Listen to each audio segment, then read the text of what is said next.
El día que leyeron el testamento de mi abuelo multimillonario, pensé que al menos me recordarían con algo de dignidad. Mi padre heredó una mansión. Mi hermano, Adrián, recibió acciones por valor de 15 millones de euros. Mis tías se llevaron fincas y yates. Cuando llegó mi turno, el abogado depositó una única llave oxidada en mi mano. Papá sonrió con desprecio. Un garaje cochambroso. No eres nada, Sofía. Adrián soltó una carcajada que retumbó en la sala silenciosa. La humillación me quemaba por dentro. Pero esa noche no pude olvidarlo. Apreté la llave con tanta fuerza que el metal se me clavó en la palma. Si esto era todo lo que mi abuelo me había dejado, necesitaba saber por qué. Así que crucé la ciudad hasta el polígono industrial. La puerta de hierro chirrió al abrirse, la linterna temblaba en mi mano. Lo que vi dentro hizo que se me parara el corazón. Era imposible que mi abuelo, el multimillonario, me hubiera dejado por esto. Deja un comentario. ¿Alguna vez has sido la persona de la familia a la que siempre ignoran? Quiero saber que no soy la única que escucha esto. No volví a mi apartamento. No podía enfrentarme al silencio, a esas paredes cuyo alquiler apenas podía pagar. Sabiendo que Adrián seguramente estaría descorchando champán en un ático de lujo, conduje. Conduje hasta que los jardines perfectos de las afueras se convirtieron en el hormigón agrietado de la periferia industrial. El GPS me llevó a un callejón sin salida que olía a azufre y asfalto mojado. El taller estaba allí, como un moratón en el paisaje. Chapa ondulada, ventanas cubiertas por 50 años de mugre, hierbajos que crecían hasta la cintura alrededor de los cimientos. Parecía abandonado, parecía no valer nada. Parecía exactamente lo que mi padre pensaba de mí. Me quedé de pie frente a la puerta de servicio, el viento helado colándose bajo mi abrigo. En mi mano, la tarjeta magnética parecía ligera, barata. Un trozo de plástico contra el papel grueso y sellado de los certificados de acciones. Casi la tiré a la maleza. Casi me di la vuelta y me marché, dejando que la ciudad reclamara este lugar, que la podredumbre terminara lo que había empezado. Pero no lo hice, porque si me iba, ellos tenían razón. Si me iba, yo no era nada. Pasé la tarjeta. El lector parpadeó en verde con un pitido patético. Empujé la pesada puerta de metal. Gritó sobre sus goznes, un sonido como el de un animal moribundo que resonó en la noche. Entré y busqué el interruptor de la luz. Nada. Habían cortado la corriente. Saqué el móvil y el haz de la linterna rasgó la oscuridad. El aire era denso, cargado con el olor a aceite de motor viejo, a goma fría y a tabaco rancio. Olía como el abuelo Arturo. Barré el suelo con la luz. No estaba vacío. Unas sombras se alzaban en el centro de la nave. Me acerqué, mis pasos crujiendo sobre la gravilla y los cristales rotos. Cuando la luz iluminó las formas, se me cortó la respiración. Coches, o lo que habían sido coches. Filas de ellos. Chasis. No eran vehículos, solo esqueletos. Berlinas antiguas, probablemente de mediados de los 60, despojadas de sus motores, de sus interiores, de sus almas. Solo armazones de metal oxidado sobre bloques de hormigón con un color naranja oscuro y desconchado. Debía de haber 6, alineados como soldados que hubieran muerto en sus puestos. Recorrí la fila, pasando la mano por un guardabarros, áspero, frío, inútil. Esto era. Este era el gran legado, un desguace, un lugar para guardar chatarra demasiado pesada para moverla. Sentí una risa subiéndome por la garganta, pero sabía bilis. Papá lo sabía, por eso sonreía.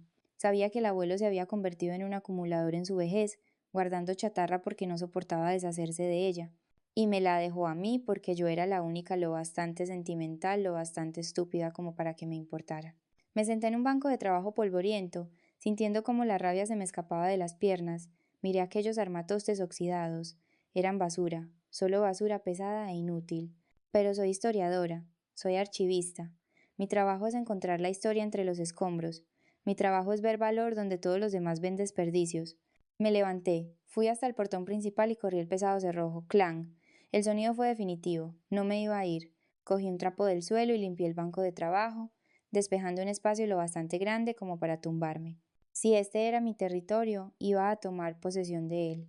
Me acurruqué sobre la madera dura, usando mi abrigo como almohada, escuchando el viento sacudir el tejado de Uralita. Me dormí rodeada de óxido, custodiando una fortuna de absolutamente nada. Me desperté con el cuello rígido y sabor a polvo en la boca. La luz de la mañana se filtraba a través de la mugre de las ventanas altas, convirtiendo las motas de polvo en una neblina gris y dorada. Con la luz del día, el taller parecía aún peor. No solo era viejo, estaba muerto. Las paredes estaban manchadas por 50 años de gases y grasa.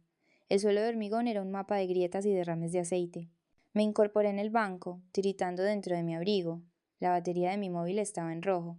No tenía café ni un plan, y una tarjeta magnética para un edificio que debería haber sido demolido en los 90. Tenía que hacer algo, cualquier cosa para no caer en la desesperación. Empecé a despejar el resto del banco de trabajo. Aparté botes de tornillos oxidados, juntas resecas y bujías que parecían fósiles. Entonces mi mano tropezó con algo sólido al fondo de un cajón. Era una caja de plástico, un radiocasete antiguo, de esos de los 80 con botones enormes. Pegado en el frontal había un trozo de cinta de carrocero con una caligrafía que me heló la sangre. Para Clara. El garabato de mi abuelo. Tembloroso, afilado, inconfundible. Lo miré fijamente. Me temblaban las manos y no era por el frío. Pulsé el botón de expulsar. Una cinta de cassette saltó. Estaba etiquetada con la misma cinta, la misma tinta. La volví a meter. Tomé una bocanada de aire que traqueteó en mi pecho. Pulsé el play. Por un momento solo hubo estática, ruido blanco. Luego, una tos. Un sonido profundo y húmedo que recordaba de sus últimos días en el hospital. Clara graznó su voz. Si estás escuchando esto, estás sentada en el taller, y probablemente estés furiosa. Probablemente te estés preguntando por qué demonios te he dejado un montón de chatarra, mientras tu hermano está por ahí comprándose su tercer barco. Cerré los ojos.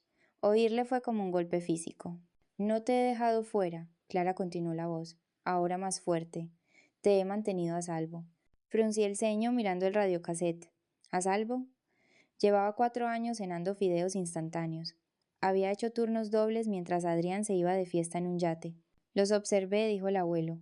Observé a tu padre, observé a Adrián, vi lo que el dinero les hizo. Es una podredumbre, Clara. Se come tu carácter hasta que no queda nada más que apetito. Les di todo, y los convirtió en seres huecos. No saben construir nada, solo saben consumir. La cinta siseó por un segundo. Tenía que mantenerte con hambre, tenía que dejar que lucharas. Me rompía el corazón, niña. Cada vez que pedías ayuda y yo decía que no, me mataba. Pero necesitaba que estuvieras hecha de hierro, no de papel. Necesitaba que supieras quién eras sin una cuenta corriente. Eres la única que puede soportar el peso de lo que hay en esta nave. Eres la única que no dejará que esto la aplaste. Las lágrimas corrían por mi cara, calientes y rápidas. Me las sequé con la manga, dejando surcos de suciedad en mis mejillas. No vendas el taller, Clara. Mira más de cerca. El valor no está en la superficie, está en los huesos. Creo en ti. Siempre lo he hecho. La cinta se detuvo con un clic. Me quedé allí sentada en el silencio, con el eco de su voz rebotando en las paredes de metal. No me había olvidado. No me había ignorado. Me había estado observando todo el tiempo, protegiéndome del veneno que había convertido a mi familia en buitres. La pobreza, la lucha, el rechazo. No era un castigo. Era un plan de estudios. Me había estado entrenando. Miré las filas de coches oxidados con otros ojos. Mira más de cerca, había dicho, está en los huesos. Me levanté, sintiendo una extraña energía vibrando en mi pecho. Ya no era la víctima de un mal testamento, era una guardiana. Entonces, el sonido de un motor rompió el silencio de la mañana. No era el traqueteo de un camión de reparto, era el rugido grave y gutural de un motor de alto rendimiento. Ingeniería de precisión, caro. Me acerqué a la ventana sucia y miré hacia afuera. Una berlina de lujo plateada se detenía junto a la acera, sus neumáticos crujiendo sobre los cristales rotos. La puerta del conductor se abrió y un par de mocasines de cuero italiano pisaron el barro. Adrián. Me miré las manos, manchadas de grasa. Volví a mirar el radiocassette. Me lo metí en el bolsillo más profundo del abrigo. ¿Que vinieran? Estaba lista. Adrián entró, arrugando la nariz como si el propio aire fuera contagioso. Se le veía ridículo. Un traje de 5.000 euros en una nave cubierta por 50 años de mugre industrial. No me miró a mí, miró sus zapatos comprobando si se habían manchado de barro. Bonito sitio, Clara dijo, con la voz chorreando ese sarcasmo pulido y familiar. Captura tu esencia a la perfección, el nuevo grito en decoración, la miseria con encanto. No respondí. Solo me apoyé en el banco de trabajo, manteniendo la mano en el bolsillo, rozando con los dedos el plástico del radiocassette. Se acercó a un bidón de aceite oxidado y dejó un cheque encima. El papel era nuevo, blanco y ofensivo. 50.000 euros, dijo Adrián. Ahora mismo. Te estoy haciendo un favor. Miré el cheque. Estaba extendido desde su cuenta personal. ¿Un favor? Mira a tu alrededor, hizo un gesto vago hacia el techo podrido. Este sitio es un lastre. Solo los impuestos te arruinarán en 6 meses. Mamá y papá están disgustados. No quieren la vergüenza de un embargo asociado al apellido de la familia. Así que doy un paso al frente. Te lo compro. Sonrió, pero la sonrisa no le llegó a los ojos. Era la misma que usaba cuando vendía humo a empresas tecnológicas. Coge el dinero, Clara, vuelve a tu pisito, cómprate ropa bonita, finge que esto nunca ha pasado. Mi instinto, afilado por años de ser la persona a la que todos subestimaban, se encendió. Adrián nunca gastaba dinero a menos que estuviera comprando poder. No le importaba mi vergüenza. Le importaba la rentabilidad. ¿Por qué tanta prisa?, pregunté. Ni siquiera he tasado la propiedad. Su mandíbula se tensó. No hay nada que tasar. Esto es para demolerlo. Te ofrezco 50.000 por un montón de óxido porque soy tu hermano. No seas estúpida, Clara. Firma la escritura. La palabra quedó suspendida en el aire polvoriento. La sonrisa de Adrián se desvaneció. ¿Perdona? No repetí. Creo que me lo quedaré. Me miró fijamente, con la cara enrojecida de una ira fea y oscura. Cogió el cheque del bidón. Bien. Púdrete aquí. Cuando el ayuntamiento declare esto en ruinas, no vengas a llorarme. Salió furioso, sus neumáticos patinando en la grava al arrancar. Esperé hasta que el sonido de su motor se desvaneció. Luego fui directamente a la pequeña oficina acristalada en una esquina del taller. Abrí la puerta de una patada. Estaba llena de archivadores. Empecé a rebuscar. Si Adrián quería este sitio, había una razón. Él no hacía caridad. Tardé 20 minutos. Enterrada bajo una pila de facturas viejas había una carta de la Concejalía de Urbanismo. Era una solicitud de recalificación para un aparcamiento de lujo de varias plantas. El solicitante no era el ayuntamiento. Era una empresa fantasma, BC Holdings. Brandon Carter. Adrián. Había estado planeando esto durante meses. No quería salvarme. Quería demoler el legado del abuelo para aparcar Porsches. Iba a pagarme 50.000 euros por una propiedad con la que probablemente iba a ganar millones. La rabia, fría y afilada, inundó mi sistema. Lo aclaró todo. Saqué el móvil y marqué el número de la tarjeta de visita que me había dado el señor Jiménez. ¿Clara? Su voz era tranquila. Ha intentado comprarlo, dije. Quiere asfaltarlo. Estaré allí en 20 minutos. Cuando llegó Jiménez no llevaba el traje de 3 piezas que había usado en la lectura. Salió de una vieja camioneta con un mono de trabajo manchado de grasa, su pelo plateado bajo una gorra. Ya no parecía un abogado. Parecía el hombre que realmente había dirigido este taller. Entró cargando una pesada bolsa de lona. Me miró y luego miró los papeles de urbanismo que yo tenía en la mano. Arturo lo sabía, dijo Jiménez. Sabía que Adrián estaba husmeando por el polígono. Por eso te lo dejó a ti. Sabía que eras la única que no se vendería.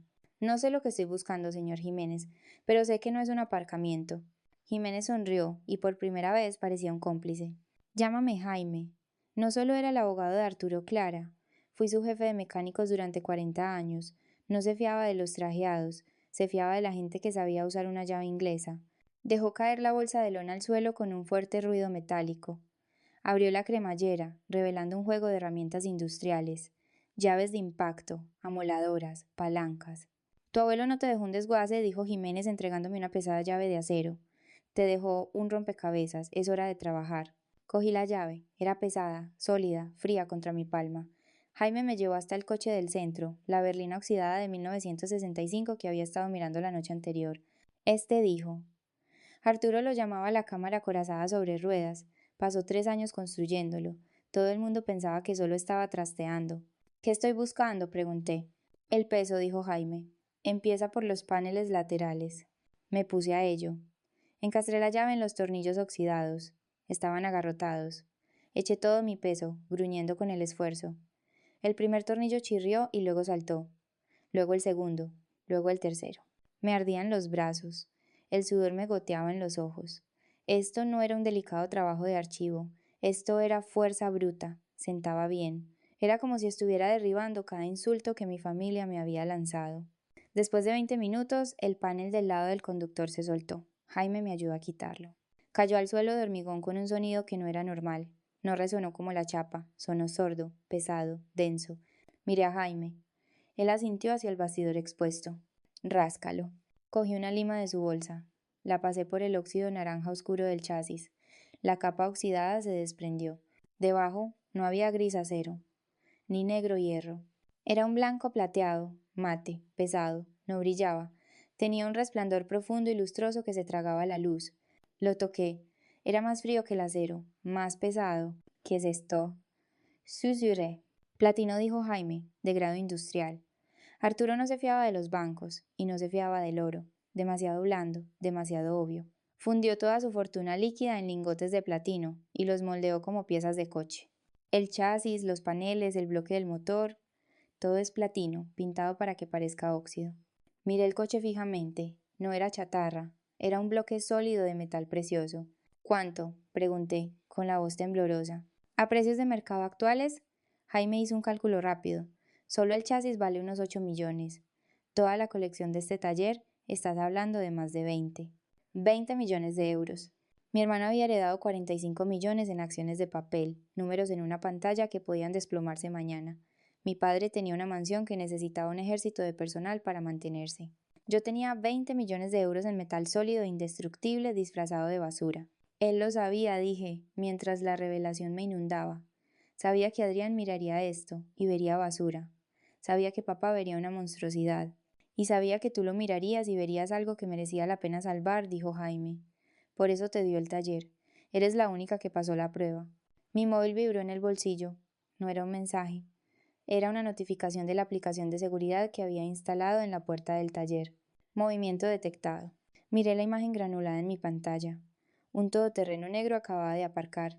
Mi padre Gregorio se estaba bajando. Tía Patricia estaba con él.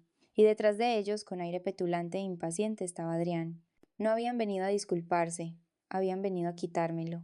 Miré el chasis de platino, luego a Jaime. Me limpié las manos grasientas en el abrigo. Deja el panel quitado, dije. Que lo vean. Jaime sonrió. Yo me quedaré atrás.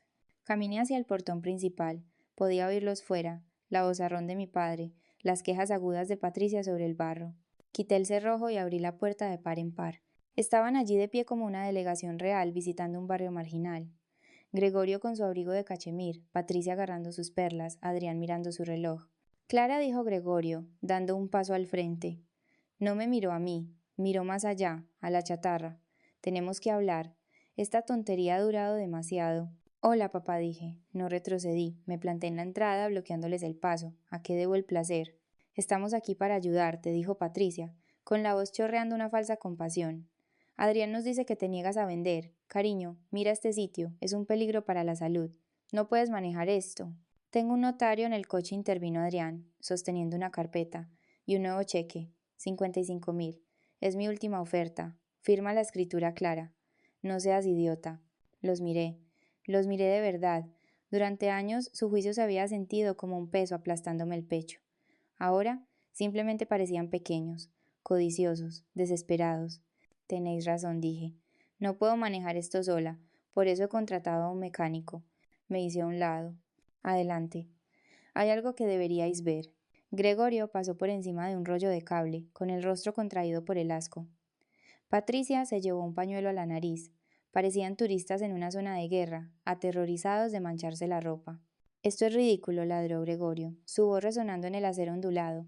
Firma los papeles, Clara. Adrián tiene un comprador esperando. Podemos terminar esta farsa ahora mismo. ¿Un comprador? Pregunté, apoyándome en el guardabarros de la berlina oxidada. ¿Eso es lo que os dijo? Cogí la carpeta que había recuperado de la oficina. No se la di a Adrián. La tiré al suelo de hormigón a los pies de Gregorio. Aterrizó con un golpe seco, abriéndose para revelar los planos de un aparcamiento. BC Holdings, dije. Brandon Carter Holdings. No tiene un comprador, papá. Él es por el comprador. Lleva 6 meses solicitando la recalificación de este solar. Quiere demoler la historia del abuelo para construir un aparcamiento para el distrito del estadio. Gregorio se quedó helado. Miró los papeles, luego a Adrián. Me dijiste que se lo vendías a un promotor. Dijiste que era un acuerdo sin beneficios. La compostura resbaladiza de Adrián se resquebrajó. Son negocios, papá. ¿A quién le importa? Es un vertedero. Le estoy haciendo un favor. Estabas intentando robármelo, corregí. Me ofreciste 50.000 por un solar que valoraste en 4 millones en tu solicitud de préstamo. Estás paranoica, escupió Adrián, acercándose a mí. Es chatarra, míralo, son montones de óxido. ¿Lo son? Me agaché y cogí el pesado panel lateral que habíamos quitado. Estaba apoyado contra la rueda. Necesité las 2 manos para levantarlo. Mis músculos se tensaron, pero lo alcé. Soguería. Empujé el panel hacia Adrián. Él extendió las manos por instinto. El peso le golpeó como un yunque. Gruñó, sus rodillas doblándose bajo la densidad inesperada, y lo dejó caer. Clan. No fue el sonido metálico de la chapa. Fue un golpe sordo y pesado que hizo temblar el suelo, el sonido de algo imposiblemente denso. Gregorio se quedó mirando la marca del arañazo donde la lima había cortado la pintura naranja. Vio el brillo blanco plateado y mate debajo. Él entendía de metales. había hecho su fortuna en materiales de construcción antes de pasarse al sector inmobiliario, sus ojos se abrieron como platos. Eso no es acero, susurró. No dije, limpiándome las manos en un trapo, es platino, de grado industrial, el chasis, los bloques del motor, los paneles, todo. Hice un gesto alrededor del taller. El abuelo no me dejó un desguace, me dejó una cámara acorazada. Estáis en medio de 20 millones de euros. El silencio que siguió fue absoluto. Vi cómo la codicia se apoderaba de ellos. Fue instantáneo. El asco se desvaneció, reemplazado por un cálculo hambriento y depredador. 20 millones, susurró Patricia, sus ojos recorriendo la nave. Bueno, Gregorio se enderezó el abrigo, su voz de repente suave, autoritaria. Esto cambia las cosas. Obviamente, no puedes manejar un activo de esta magnitud, Clara. Tendremos que incorporarlo al fideicomiso familiar. Haré que mis abogados preparen una tutela para que podamos liquidar y administrar los fondos adecuadamente. Dio un paso adelante, buscando mi hombro como si fuera a guiar a una niña perdida. Es por tu propio bien, cariño. Me reí. Fue un sonido frío y agudo que lo detuvo en seco. ¿Mi propio bien? Pregunté. No te importa mi bien, te importa el activo. Soy tu padre, bramó, intentando invocar la autoridad que solía hacerme temblar. Soy la cabeza de esta familia, vives en la miseria, no tienes dinero, ni estatus, ni poder, me necesitas. No, papá, tú necesitas por esto, señalé el platino, y es exactamente por eso que nunca lo tocarás. Lo miré a los ojos diseccionándolo por primera vez. Te crees poderoso porque tienes una mansión y eres socio de un club de campo, dije, con la voz firme, pero confundes lo que tienes con lo que vales. Crees que porque posees cosas eres alguien. La cara de Gregorio se puso morada. ¿Cómo te atreves? El abuelo lo sabía, le corté. Sabía que si perdías tu dinero perderías tu identidad. Solo eres un traje lleno de inseguridades. Tu poder es de alquiler, papá. Desaparece en el momento en que el cheque no tiene fondos. Pero yo levanté mis manos manchadas de grasa. Yo construí mi vida sobre chatarra, sé quién soy sin una cuenta bancaria. Mi poder es mío, el tuyo solo lo alquilas. Me volví hacia Jaime, que estaba de pie en silencio en las sombras con una barra de hierro en la mano. Señor Jiménez, dije, por favor acompaña a estos intrusos fuera de mi propiedad. Con mucho gusto, dijo Jaime, dando un paso al frente. No puedes hacer esto, gritó Adrián con la voz rota. Esto es un fraude. El abuelo estaba senil. Te demandaremos, te enterraremos. Inténtalo, dije, y le enseñaré al juez la solicitud de recalificación con la que intentaste estafar a tu propia hermana. Fuera. Gregorio me miró por última vez. Ya no veía a la hija a la que podía intimidar. Vio a una extraña hecha de hierro.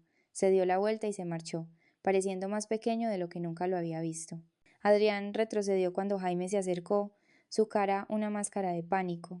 Ni siquiera recogió su carpeta, simplemente corrió. Salió corriendo por la puerta, saltó a su berlina plateada y se fue a toda velocidad, dejando una nube de polvo que se posó sobre la maleza. Se había acabado. El ruido del motor se desvaneció en la distancia, dejando solo el silencioso zumbido de la ciudad y el viento sacudiendo el tejado de chapa. Jaime fue a la puerta de la oficina y volvió con un segundo sobre. Era grueso, sellado con lacre como el primero. Arturo dijo que te diera esto si no vendías, dijo Jaime, entregándomelo, y si estabas dispuesta a mancharte las manos. Cogí el sobre. Mis manos todavía estaban cubiertas de grasa, dejando manchas negras en el papel grueso. Rompí el sello. Dentro no había una carta, era una escritura y un extracto bancario. La escritura era de toda la manzana que rodeaba el taller. El abuelo no solo había comprado el garaje, había comprado el barrio. Había estado adquiriendo silenciosamente los almacenes abandonados y los solares vacíos durante 20 años. Y el extracto bancario mostraba un fondo fiduciario, un fondo para la revitalización de la comunidad. Activos líquidos. 20 millones de euros. Me quedé mirando los números. Se volvieron borrosos a través de mis lágrimas.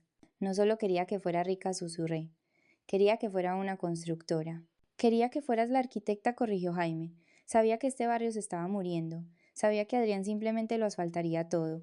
Necesitaba a alguien que viera el valor en los huesos, alguien que lo restaurara, no que lo borrara. Miré alrededor del taller. Ya no veía un desguace. Vi un centro comunitario. Vi una escuela de formación profesional donde los chicos pudieran aprender a trabajar con las manos. Vi un museo de historia del automóvil. Vi un futuro. Salí del taller y me quedé en el solar vacío, respirando el aire fresco de la noche. Las luces de la ciudad brillaban en la distancia, una red de electricidad y potencial. Mi padre tenía una mansión que ya empezaba a desmoronarse. Mi hermano tenía acciones que probablemente se jugaría en un año. Yo tenía una manzana entera, tenía 20 millones de euros y tenía un legado construido sobre hierro, no sobre papel. Ya no era la oveja negra, ya no era la hija invisible, era la que había pasado la prueba. Si alguna vez has sentido que el mundo o tu propia familia te ha descartado, recuerda esto, no saben de qué estás hecho. Ven el óxido, pero no ven el platino que hay debajo. No dejes que ellos definan tu valor, no dejes que te compren por 4 duros. Si eres la persona que está rompiendo el ciclo en tu familia, escribe soy la arquitecta en los comentarios. Construyamos algo nuevo juntos.